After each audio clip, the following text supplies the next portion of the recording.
Well, hello everyone. Cup of coffee and a virtue. Take notice of the shirt I'm wearing. It's the character building virtues.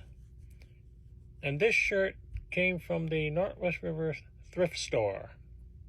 My beautiful granddaughter Violet went and bought Christmas presents last Christmas for everybody, and she had about $10. When she saw this shirt, she said, "Now that's Poppy," and she gave it to me for Christmas. And if you go down here and have a look, you'll notice there's a virtue of forgiveness. And she picked that virtue from here for me to do in my next video. So we're going to take a look at the virtue of forgiveness. I know in our society, we tend to find it hard to forgive, especially when somebody really, really hurt you. Well, let's look at what forgiveness is. Everyone makes mistakes. Being forgiving is overlooking the mistakes of others. Overlooking the mistakes others make and loving them just as much as before.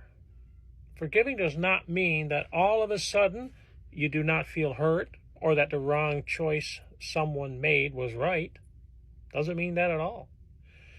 It means that you find it in your heart to give the person another chance. It means that in spite of how wrong they were or how much they hurt you, you can overlook what they did and not hold it against them. Forgiveness means you don't punish people for what they have done, even if they deserve it. You can even forgive yourself. You sometimes do things that you're sorry for and wish you hadn't done. Forgiving yourself means to stop punishing yourself or feeling hopeless because you did something wrong. It is moving ahead, ready to do things differently, with compassion for yourself and faith that you can change. Right, Pussycat? You want to have a look? I got a visitor. She always wants to be where I am. So, how do you practice forgiveness? The Creator gave us the power of free choice. This means it's up to us to do good or bad.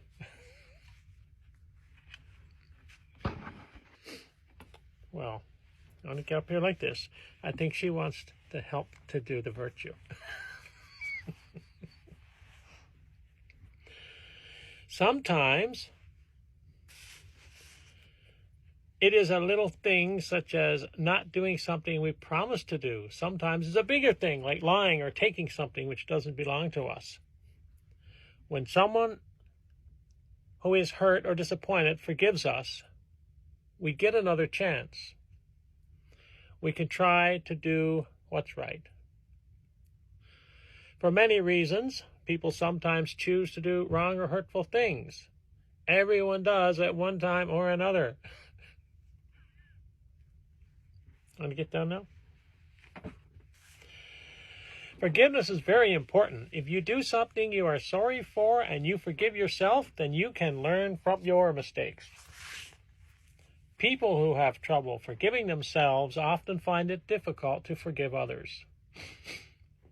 If someone is not forgiving, others feel worried around that person. People who don't practice forgiveness judge and criticize others instead of giving them a chance to improve. Forgiveness is the best way to encourage yourself and others to be better, to try harder, and to make changes. So what are the signs of success? How do you know when you're actually practicing forgiveness? Well, you remember that everyone makes mistakes. You take responsibility for your mistakes. You share your feelings without revenge. You stop giving uncaring people the chance to hurt you. You correct your mistakes instead of punishing yourself with guilt. And you accept God's forgiveness. I had the cat up with me, and I got hair, little hair off her, going up my nose everywhere. So anyway, here's the affirmation. I'm forgiving of myself and others. I learn from my mistakes, and I have the power to keep changing for the better.